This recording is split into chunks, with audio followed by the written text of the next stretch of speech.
You are not building a better life, you are repeating an old one with better excuses. Every day you think you are starting fresh, but your actions are just yesterday in a different shape. Same decisions. Same avoidance. Same pattern of delay dressed up as normal life. And the uncomfortable truth is, your life is not changing because your behavior is not changing. Look closely at your last few days. Nothing dramatic needs to happen for your direction to stay fixed. You wake up, you feel a brief sense of intention, and then you slide into familiar habits. You choose what is easy to start, not what is important to finish. And by the end of the day, you tell yourself you will do better tomorrow. But tomorrow is not new. It is a continuation. There is a moment you keep ignoring, the moment where you already know what matters, but still choose something else. Not because you are unaware, but because repetition feels safer than change. And that is exactly how a life gets quietly constructed without permission. Even when you try to fix things, you don't change the structure. You only adjust the effort. And effort without structural change always returns to the same result. So what you are calling progress is often just repetition with temporary intensity. And that is why nothing feels different, even when you are trying. Because you are not building something new. You are reinforcing what already exists. What you are experiencing is not random inconsistency. It is a structured repetition system that runs underneath your daily decisions. And until you can see that structure clearly, you will keep thinking the problem is effort, motivation, or time. There are three core mechanisms that quietly shape this cycle. First is self-deception. This is the moment you convince yourself that delay is harmless. You say things like, "I'll start in a bit," or "I just need to prepare first." But what is actually happening is not preparation, it is avoidance disguised as logic. You are not solving resistance, you are negotiating with it. Second is the avoidance loop. Whenever something feels slightly uncomfortable or demanding, your mind redirects you toward easier actions. Small tasks, distractions, random checking, anything that reduces tension immediately. The relief feels productive, but it is temporary. And every time you choose relief over resistance, you train your system to avoid pressure instead of facing it. Third is the discipline repetition break. You try to reset your behavior in bursts, a strong day, a motivated morning, a short phase of discipline. But because the underlying pattern remains unchanged, the system resets itself. You don't build continuity. You build cycles. Think about a simple daily situation. You decide to work on something important, a goal, a skill, a project, something that actually matters. You sit down with intention. But instead of starting directly, you begin adjusting things. You open unnecessary tabs, you organize minor details, you check messages quickly. None of it feels like avoidance in the moment. But the result is always the same. The real task gets pushed away without a clear decision. And that is the key issue. Nothing is explicitly stopping you. You are gently redirecting yourself away from what matters. So the surface problem looks like inconsistency, but the deeper reality is structured repetition of avoidance behavior. Once you see this clearly, the question is no longer why am I not changing? The real question becomes, which part of this loop am I repeating every single day without interruption? 1. The illusion of starting fresh. You keep believing each day is a reset. That belief is part of the problem. Because nothing actually resets. Your behavior carries over silently, even when your mindset changes. You can wake up with new intention, new motivation, even a clear plan. But if your first actions remain the same, your day will follow the same trajectory. Not because you are unlucky, but because your system is unchanged. This is where the illusion of starting fresh becomes dangerous. It gives you emotional relief without structural change. You feel like you have another chance, but you are actually re-entering the same loop. And this is subtle. You don't repeat your life in big, obvious ways. You repeat it in small, automatic reactions. You sit down to work, but instead of engaging directly, you ease into it. You check something quick. You organize before starting. You mentally prepare instead of physically executing. And without realizing it, you have already recreated yesterday. This is not a motivation issue. It is a transition issue. The moment between intention and action is where your life is actually decided. Most people think change happens in decision-making. It doesn't. It happens in the first 5 to 10 minutes after a decision. That is where identity is either reinforced or interrupted. A simple grounded example, someone decides to improve their work output or skill level. They have the plan. They have the awareness. But when the moment arrives, they delay execution through setup behavior. Not failure, setup behavior.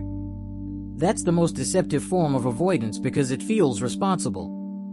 And slowly, that pattern becomes invisible to them. They no longer see repetition as repetition. They see it as normal routine. That is how lives stay unchanged while people feel like they are trying. And here is the interruption you need to recognize. Your new day is only as new as your first real action. Everything before that is just repetition wearing a different mindset. 2. The comfort of controlled effort. There is a specific type of behavior that keeps people stuck for years without them realizing it: controlled effort. This is when you do just enough to feel responsible, but not enough to create change.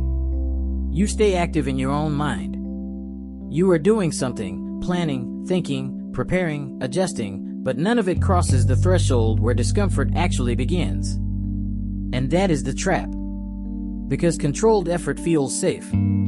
It feels structured. It feels like progress. But in reality, it is avoidance that has been organized neatly. You don't reject discipline. You dilute it. Instead of direct action, you choose indirect engagement. Instead of execution, you choose readiness.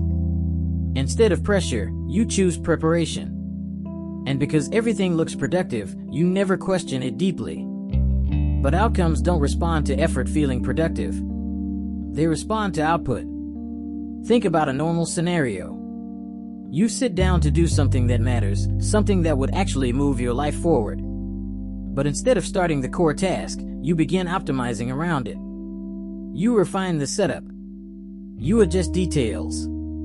You convince yourself you are making it easier to start. But deep down, you already know what is happening. You are staying just outside discomfort. And this is where most people misunderstand themselves. They think they lack consistency. But consistency is not the real issue. The issue is that their effort never enters resistance. It only circles around it. A grounded reality check: progress only begins when controlled effort breaks and direct engagement starts. Until then, nothing is being built, only prepared. This is also why people feel tired without results. Because controlled effort consumes mental energy without producing meaningful output. It creates the illusion of movement while keeping direction unchanged. And over time, this becomes a habit, not of laziness, but of refined avoidance. You stop noticing the gap between action and progress because your activity fills the psychological space where honesty should be. And that is why nothing shifts, even when you are constantly doing something. 3. The emotional permission loop. Most people don't fail because they lack knowledge. They fail because they keep waiting for emotional permission to act. It is subtle, almost invisible. You don't say it out loud, but internally you wait for a feeling that tells you, now is the right time. And if that feeling doesn't come, you delay. This is the emotional permission loop. You want clarity before action. You want motivation before discipline. You want readiness before effort. But in reality, none of those conditions are required for progress. They are just psychological comfort signals. And this loop keeps your life suspended in preparation mode. You sit with awareness of what needs to be done, but instead of acting, you wait for internal alignment. You check how you feel. You negotiate with resistance. You try to reduce discomfort before starting. But the problem is simple: discomfort is not a signal to stop. It is a signal that action has begun. And every time you wait for emotional permission, you strengthen dependence on internal states instead of external direction. Think about a real situation. You know there is something important you should do, something that would genuinely improve your situation. But you don't feel fully ready. So you delay.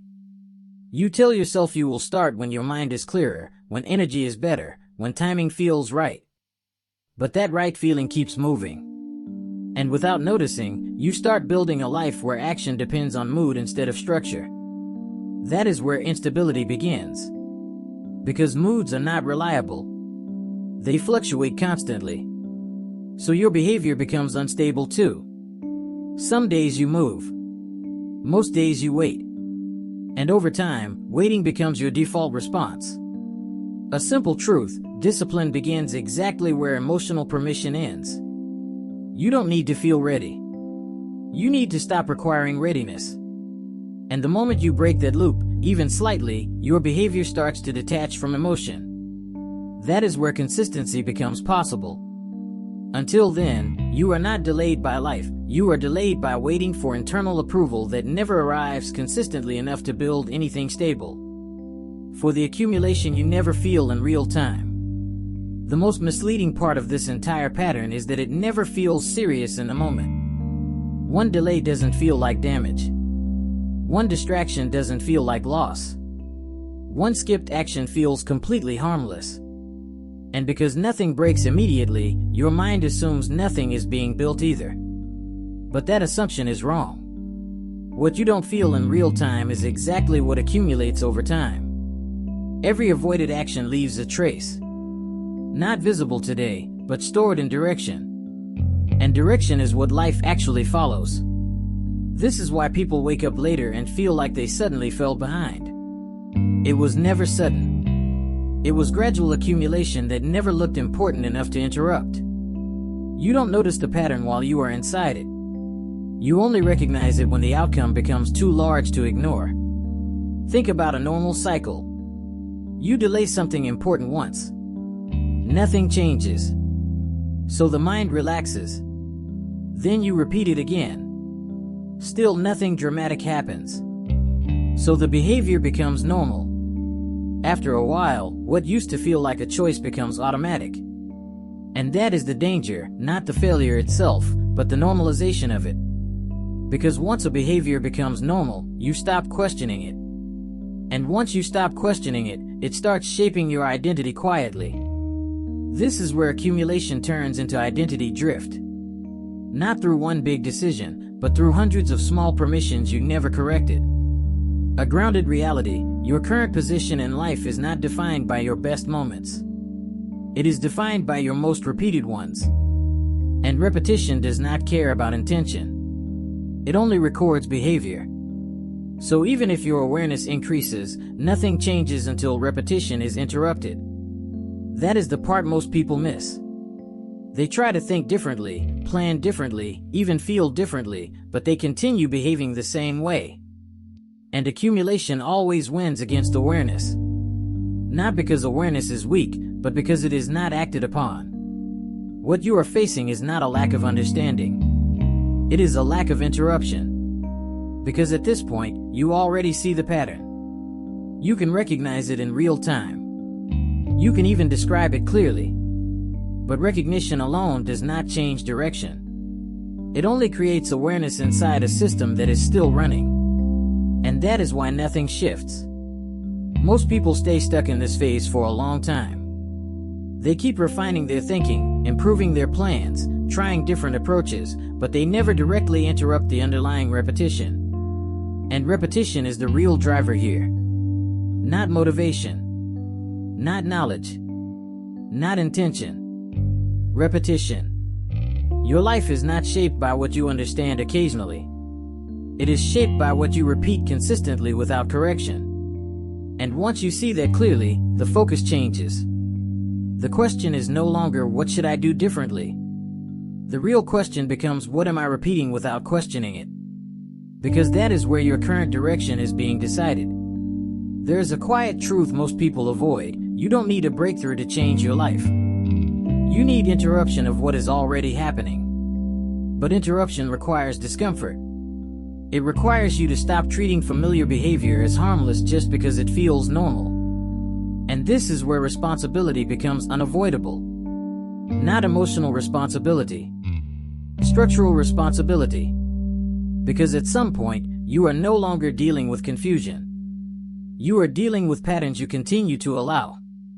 And what you allow repeatedly becomes your baseline. This is also where clarity becomes useful, not as motivation, but as exposure. When you can see the loop without distortion, you are no longer fully inside it unconsciously. You begin to catch yourself earlier. You start noticing the exact moment where you usually drift. And that moment is where change actually begins. Not in big decisions. In small interruptions. Because every interruption weakens the old pattern slightly. And over time, that weakening becomes a shift. But only if it is repeated. Nothing changes because you understand more. Things change because you interrupt more. Nothing about your situation is fixed. But your patterns are consistent. And that is why your results feel consistent too. At this point, the real issue is no longer awareness. You already see what is happening. The real issue is whether that awareness will turn into interruption or remain observation. Because observation alone does not change direction. It only describes it more clearly. Your life will not shift because you understand the loop. It will shift when you stop participating in it in the same way. Not perfectly. Not dramatically. But repeatedly. That is the only level where change becomes real. And this is the part most people underestimate. The system you built did not form in one decision, and it will not break in one decision either. It breaks in repeated refusal to continue the same pattern. Slowly. Quietly. Without emotional intensity. At some point, you will notice something small, a moment where you would normally delay, but don't. A moment where you would normally negotiate, but don't. A moment where you would normally drift, but stay. That is the beginning of structural change. Not a new identity. Not a new life. Just interruption becoming normal. And once interruption becomes normal, repetition no longer defines you the same way. That is where direction starts to change, not loudly, but permanently.